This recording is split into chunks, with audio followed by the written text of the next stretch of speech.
Adventures of Sam Spade, Detective. Brought to you by Wild Root Cream Oil Hair Tonic, the non-alcoholic hair tonic that contains lanolin. Wild Root Cream Oil. Again and again, the choice of men who put good grooming first.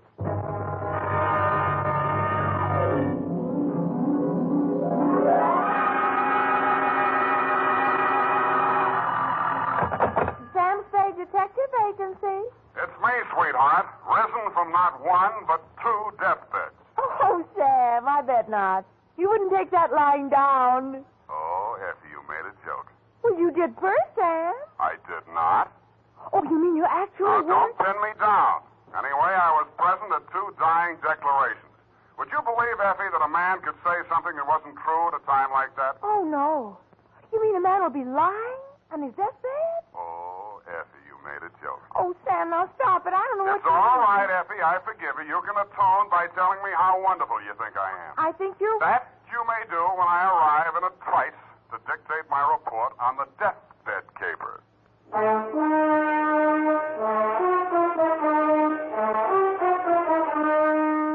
Dashiell Hammett, America's leading detective fiction writer and creator of Sam Spade, the hard-boiled private eye, and William Spear, radio's outstanding producer-director of mystery and crime drama, join their talents to make your hair stand on end with the adventures of Sam Spade. Presented by the makers of Wild Root Cream Oil for the hair. Tell me, mister, how many times a day do you have to comb your hair? Not many, I'll bet, if you groom it right first thing every morning with Wild Root Cream Oil. For this famous hair tonic grooms your hair neatly and naturally and helps it to stay that way throughout the day. Wild Root Cream Oil also relieves dryness and removes loose dandruff. With Wild Root Cream Oil, you don't have to keep combing your hair every 2 minutes. That is, unless your gal can't resist running her hand through it. Get Wild Root Cream Oil Hair Tonic. Again and again, the choice of men who put good grooming first. And now, with Howard Duff starring as Spade, Wild Root brings to the air the greatest private detective of them all in the adventures of Sam Spade.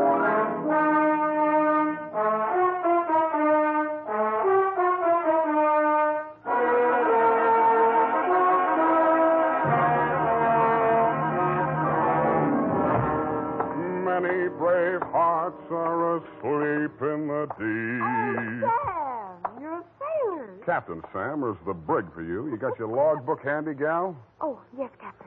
So beware. Make it, that's awful deep.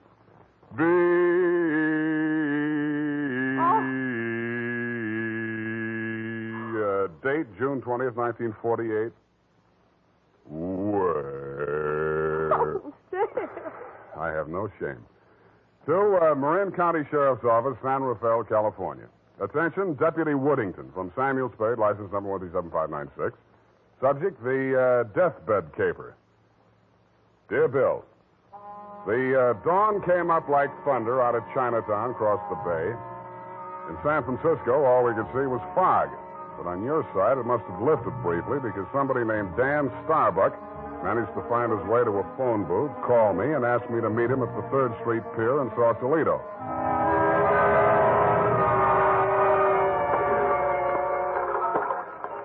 I didn't see him when I first got there. I didn't even see the pier. It was too foggy. But in the glow of the neon lights in front of the Viking Saloon, I saw a man who seemed to be waiting for somebody. He was a big guy with a good face, but plenty of worry on it. Mr. Spade? Yeah, Mr. Starbuck? Dan Starbuck. Come on down to the end of the pier. I'll explain as we go along. We gotta hurry. You act hot. You wanted for something? Well, not yet. What's the caper? Well, my brother's out there on his yacht, the Marguerite. He's dying. When he's dead, they may call it murder. I want to be there with a witness. That's you. In case he has anything to say about who did it. Who did? They think I did. Did you? Honestly, I don't know. It happened the night before last. I went out there to see him. We've hated each other for years. We've both been drinking, and we drank some more. Then there was a fight. I drew a blank somewhere. Next thing I knew, it was around midnight. I pulled myself together, went into his cabin. Gordon was lying there with his head all kicked. I realized was covered with blood, and I was holding something in my hand, big glass paperweight. I dropped it. I got out of there fast and swam ashore. I planned to tell you a different story, but that's it. You want the job or not? You think you'll make a deathbed statement that'll clear you, and you want me for a witness. Yeah, that's it. You got a lot of guts. I'm hired. Good. Halverson? You down there? Halverson! Who's Halverson? He's the boatman. He'll row us out. Halverson! Hey, Nils! Donnie? Yeah. Is that you, Casino? Sure. Can I do you some favor? I want to go out to the Marguerite. I can't find Halverson anywhere. Well, I guess I can take you. Are you sure that I'm sure. Sam Spade, Del Casino. He's the bosun of the Marguerite. Glad to meet you. Sam. Any friend of Danny's. Hey, listen, Danny, you sure you want to go out there? Any reason why you shouldn't? Well, it's up to him. In his place, I would be on a freighter for China, way out there where the fog is more thicker. No, it's all right, Casino. I know what I'm doing. Well, your friend, you excuse me, your name? Spade. You pardon me, I better ask. The police don't want you for nothing? Not yet, but don't make book on it. Push us clear, Danny. All right.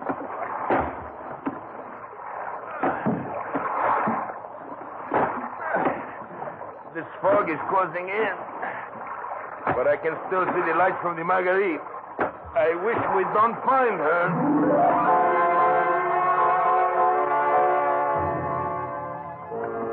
But we did. She was wearing clam diggers, an off-the-shoulder T-shirt, and was leaning against the rail as the dinghy pulled past the police launch and nestled in under the ladder of the yacht. Dell? Dell, is that you? Yes, Miss Starbuck. Who is that with you? Keep quiet.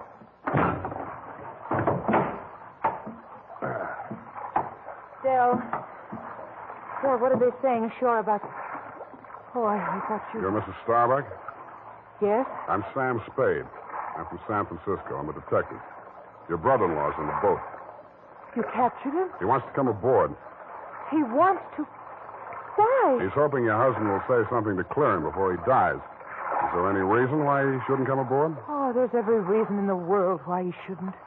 The police are in there with my husband right now. Yeah? The doctor says there's a possibility that he may regain consciousness long enough to make a dying declaration. Mm-hmm. If he's face to face with Dan, there's no telling what he'll say. I wish Dan wouldn't. My husband is dying. Dan? Yeah. What'd she say? I don't know, but I think you better come aboard.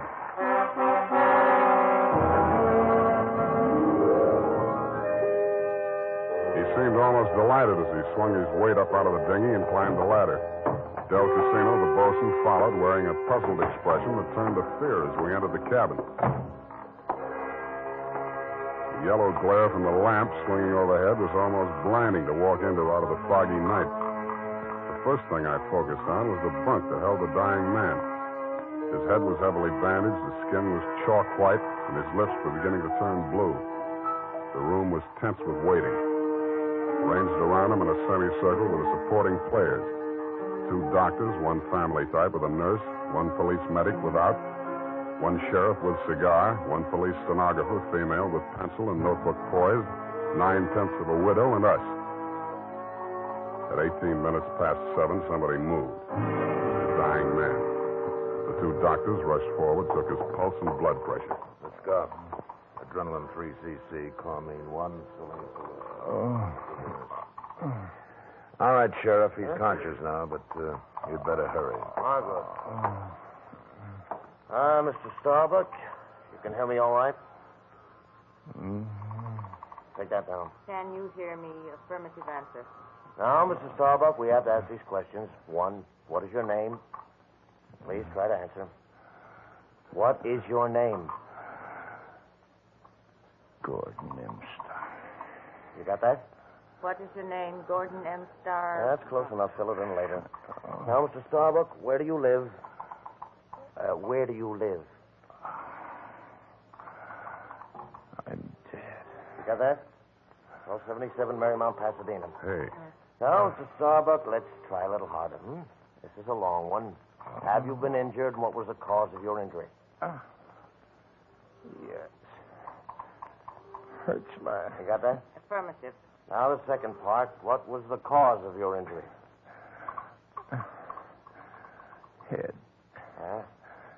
Hit on the head. Do you believe that you're about to die as a result of your injuries, and have you no hope of recovery? I know. No hope. Now let's get to the point. Who inflicted said injuries? Hey, Mr. Starbuck, please. You haven't much time, you know. Go away. Doc, is there anything you can do? I'm afraid not. Oh, this is ghastly. Can't you leave him alone? Can't you let him die in peace? What are you afraid of, Maggie? What are you afraid he'll say? All right. All right, tell them, Gordon. It was Dan that struck you, wasn't it? He was jealous. He always hated you for marrying me. It was Dan. Now, Mrs. Starbuck, I know how you feel, but we can't allow this sort of thing. Please step aside so we can finish up here. That's it. Mr. Starbuck. Doctor? Very low pulse. I'm not sure whether... Is Dan here? Here I am, Gordon. Tell him the truth. Do you identify this man, Mr. Starbuck? Yes. He's my brother. Dan. You got that, brother Dan? He's the one. He's lying. Gordon, you know who did it. Why don't you tell the truth? What do you got to lose now? Nothing. I'm finished. You got that? You finished me. Gordon! Gordon, not yet. I'll come back. Doctor, can't you... He's dead. Well... Okay, Doc. Dennis Starbuck, it is my duty as sheriff of this county to take you into custody on suspicion of murder. I must tell you that anything you say may be held against you. You'd better come along, too, Spade. Routine questioning, you know. Okay, Sheriff. Well, I don't think we'll need the handcuffs, will we, son? No, I'll go with you.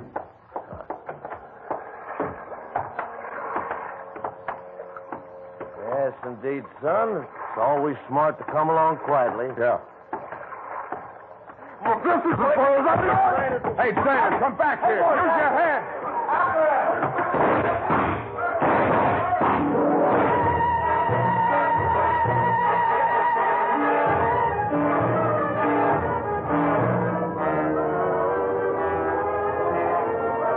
He only had one friend. It was the best friend in the world for a man on the land, the fog. The searchlights on the police launch spun frantically as the craft heeled around in a half circle to head him off. Instead of cutting the fog, the beams from the powerful lights bounced back from it and blinded the men behind them. After 10 minutes of that, they gave up. The sheriff had a theory. Don't worry. Between the fog and the currents, I doubt if we'll make it. We'll probably recover the body in the morning. And they did. But it wasn't Dan Starbuck's body. It was the bosun, Del Casino.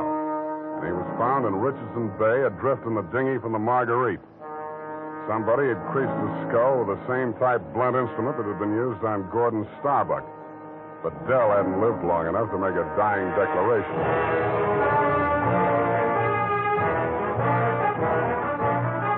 The makers of Wild Root Cream Oil are presenting the weekly Sunday adventure of Dashiell Hammett's famous private detective, Sam Spade.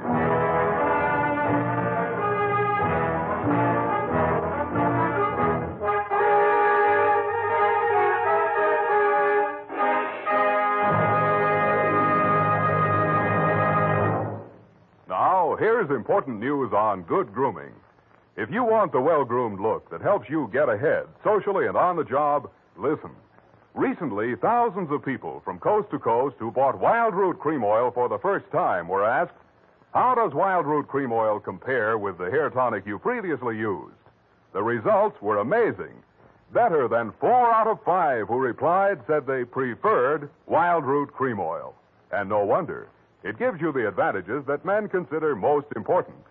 Wild Root Cream Oil grooms your hair neatly and naturally, relieves annoying dryness, and removes loose dandruff. What's more, non-alcoholic Wild Root Cream Oil is the only leading hair tonic that contains soothing lanolin, that's like the oil of your skin. So ask for Wild Root Cream Oil Hair Tonic. Again and again, the choice of men who put good grooming first. By the way, smart girls use Wild Root Cream Oil, too. And mothers say it's grand for training children's hair.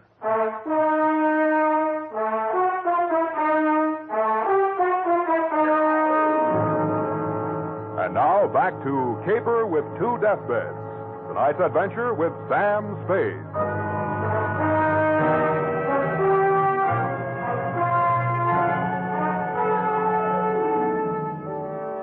The police theory of the Del Casino killing went something like this. Casino had shoved off in the dinghy to join in the search for Dan Starbuck, had rescued him, and been maced for his pains. Also found in the dinghy, but not as yet worked into the police theory, were two items. One, a waterproof wallet containing the seaman's papers of one Nils Halverson. Two, a tattoo mark on the right bicep of the deceased. A small heart with a name in it, Maggie. The brand new widow of the same name was waiting in my office when I got there the following afternoon.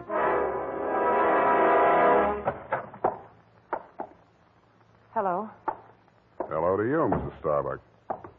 What can I do for you? Mr. Spade, I know very little about the ethics of your profession, and... Well, are you still working for Danny? If you mean, do I know where he is, the answer's no. Oh. I hoped you'd say that. Why? Because I want you to work for me. Need a new bosun? You needn't have put it quite so crudely. No, I needn't. Since your work is confidential, I'll admit I've done a few things that...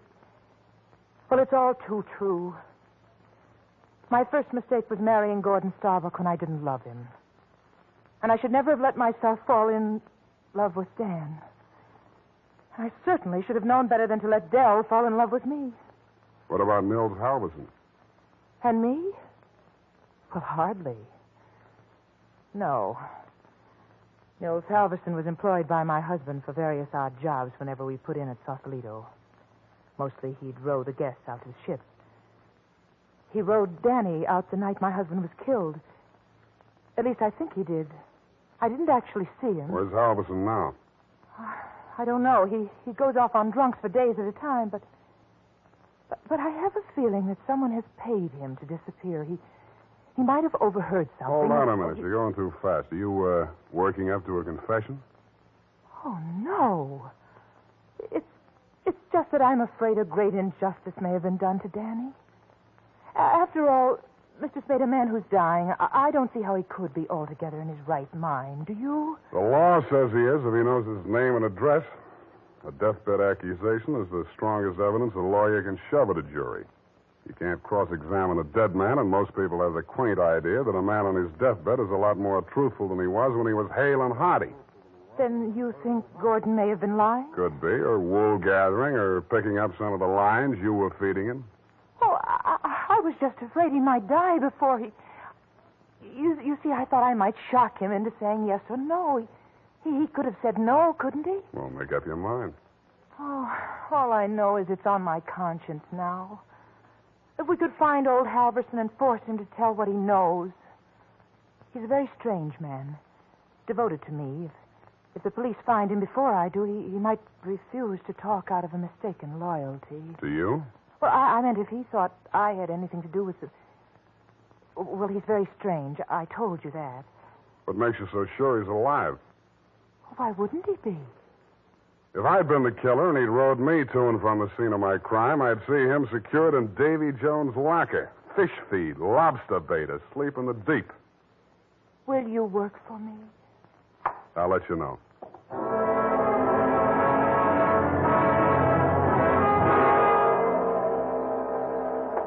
I didn't have time to get tattooed, but the rest of me was marinated enough.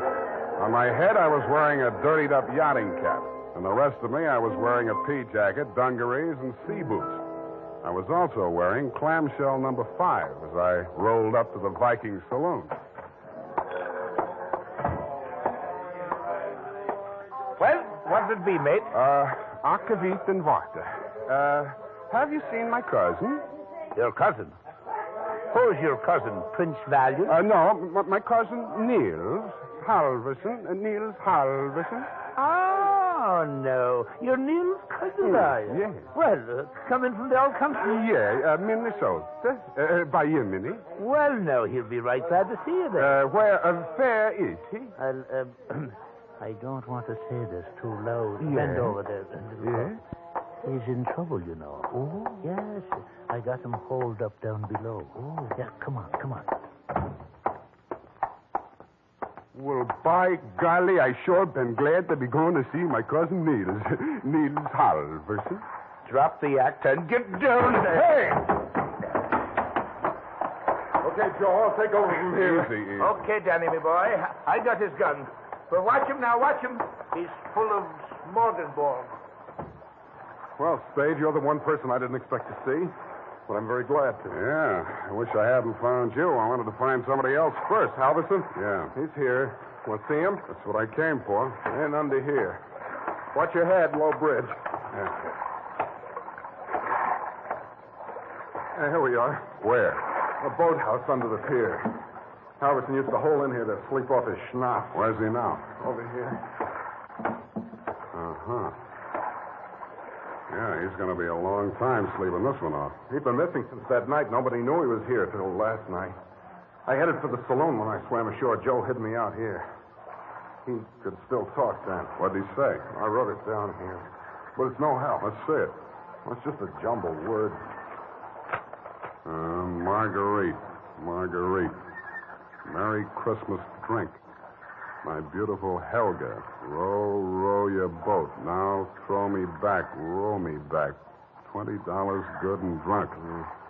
Fog rolling in. Good and drunk. Gonna be 5 days, no business.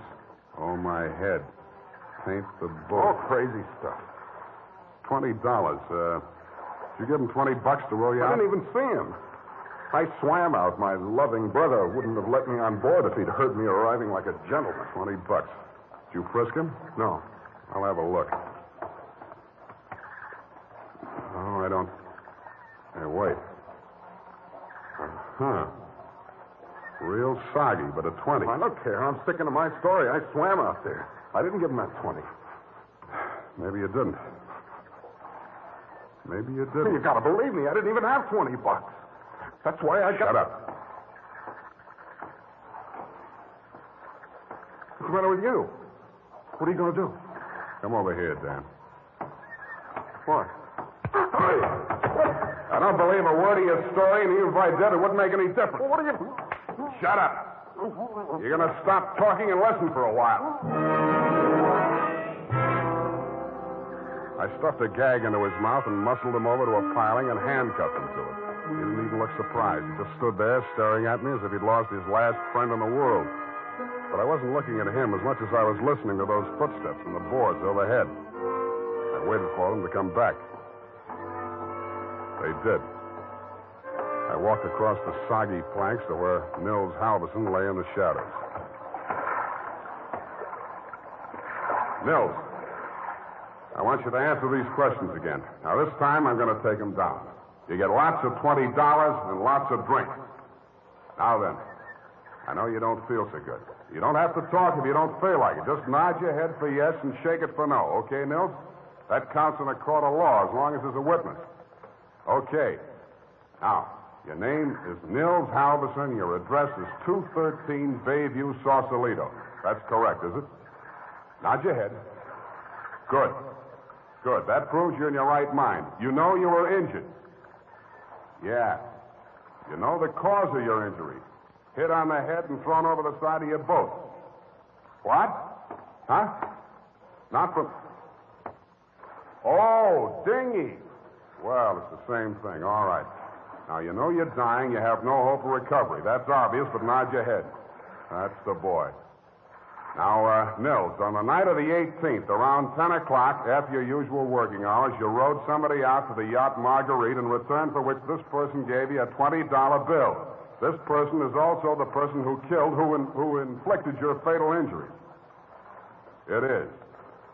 Now, the name of that person, if you can possibly speak even in a whisper, so there can be no mistake. Can you hear me? Just say it close to my ear. Yeah? Yes. Yes, I got it. That's all. Now, I know you don't write, Nils, but make your mark here. Come on, I'll guide your hand. There. Now we're going to take... Nils. Nils. Well, anyway. All right, Maggie. Come on in and join the party. Don't try anything. The light's on you. I'm a better shot than you, and if there's a ruckus, the whole saloon will be down on us. They're all friends of Danny's, too. Stop there. Toss the gun. Okay. What's the matter, Angel? You look kind of scared. No. Just disappointed, that's all. Don't give up so easy, sweetheart. I always wanted to take a trip around the world. We might go on the Marguerite together. Yeah, sailing into the sunset, sleeping with our deathbed statements under each other's pillows. Yeah, I see what you mean. I guess it wouldn't work. How much for yours, and what do we do about him? Dan? I'll take care of that. Throw it in with a deal. Okay. But I want it in writing. A little statement to the effect that I can keep under my pillow. Fair enough. Now, all I want from you is a little statement from you to this effect. That you, Marguerite Starbuck, employed Nils Halverson to row you out to the yacht on the night of the 18th, that you there overheard a quarrel between your husband and brother-in-law, and that taking advantage of said brother-in-law's inebriated condition, you sneaked up behind your husband, hit him with a paperweight, and decamped, leaving the murder weapon in Dan's hand. You then started back to shore in the dinghy, and realizing that the only witness who could testify you were aboard that night... All right. All right, I'll sign it. Okay. We'll have plenty of time to put in all the legal decorations later. I'm afraid we won't, baby. You're going to be spending all your available time at Tehachapi and points west. What are you talking You about? just made a full confession in front of a witness. You heard it, didn't you, Dan? Every word. Oh, we're fight. Honest. An honest man. Well, I did tell a fib. Now, this is really going to hurt, I'm afraid, Maggie. You see, we didn't actually have any deathbed statement to match yours. No? No. Nils Halverson was a good deal too dead to have made a deathbed statement just now. He's been stiff for 12 hours.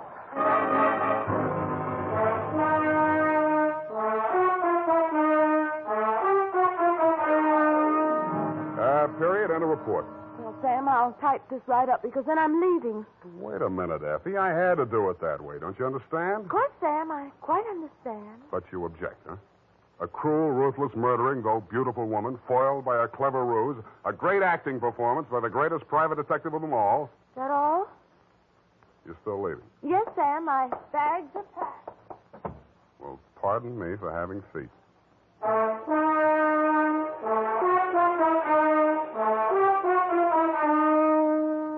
There's a reason, men. In fact, there are 5 big reasons why more men every day are turning to Wild Root Cream Oil for well-groomed hair. Wild Root Cream Oil grooms your hair neatly and naturally. Wild Root Cream Oil relieves dryness and removes loose dandruff. Wild Root Cream Oil is non-alcoholic and contains soothing lanolin. 5 big reasons why you, too, should join the millions with handsome, well-groomed hair. Why you should step up to your drug or toilet goods counter and ask for Wild Root Cream Oil. Get the big economy bottle and the handy new tube that's easy to pack when you travel and just right for the office or plant. Also, ask your barber for a professional application of Wild Root Cream Oil Hair Tonic.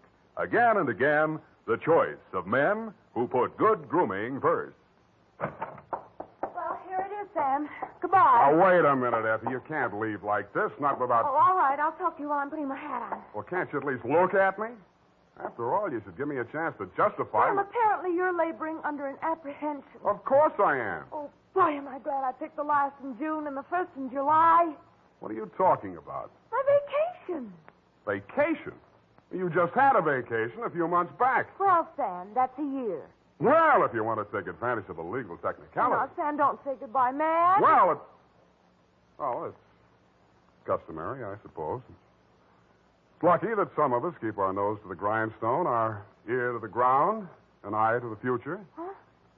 Television's just around the corner, you know. Oh, Sam. Come here, sweetheart. You look lovely in it. Come here. Have a wonderful time. Oh, Sam. Oh, Oh, Sam. Here. Now, go on. You missed your train. Where are you going? The Los Sierras. Well, just so you don't go to Kanab, Utah. All right, Sam. You know best. Good night. Good night, Sierra Sue. Now, who can we get for that part next week?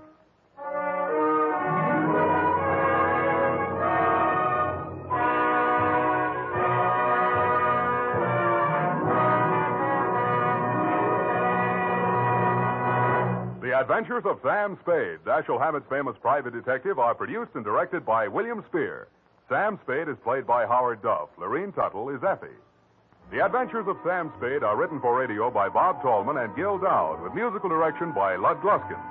Join us again next Sunday when author Dashiell Hammett and producer William Spear join forces for another adventure with Sam Spade, brought to you by Wild Root Cream Oil. Again and again, the choice of men who put good grooming first. This is Dick Joy reminding you to get Wild Root Cream Oil, Charlie. It keeps your hair in trim. You see, it's non-alcoholic, Charlie. It's made with soothing lanolin. You better get Wild Root Cream Oil, Charlie. Start using it today. You'll find that you will have a tough time, Charlie. Keeping all the gals away. Hiya, Baldy. Get Wild Root right away. This is CBS, the Columbia Broadcasting System.